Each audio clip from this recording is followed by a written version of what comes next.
Iran का राष्ट्रपति कौन बनेगा, इसको लेकर अभी भी कई तरह के सवाल खड़े हो रहे हैं। किसी भी उम्मीदवार को बहुमत नहीं मिलने से चुनाव का रन ऑफ 5 जुलाई को रखा गया है, मगर उससे पहले ईरानी राष्ट्रपति पद के लिए प्रतिस्पर्धा करने वाले 2 उम्मीदवार मसूद पेजेश्कियान और सईद जलीली राजनीतिक और सांस्कृतिक मुद्दों पर अपनी योजनाओं को प्रस्तुत करने के लिए पहली बार आमने सामने आए। दोनों के बीच जबरदस्त बहस भी देखने को मिली। बहस की शुरुआत में प्रस्तुतकर्ता ने बताया कि दावेदारों द्वारा चर्चा के लिए संस्कृति और राजनीति के बारे में 10 विषय और प्रश्न होंगे।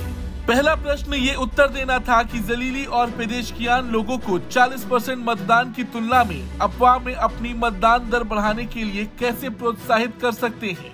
इसके जवाब में जलीली ने कहा, इस्लामिक प्रतिष्ठान को लोगों के वोटों पर आधारित होने पर गर्व है। उन्होंने कहा कि उनकी निर्णय लेने और नीति निर्माण में लोगों की भागीदारी बढ़ाने की योजना है।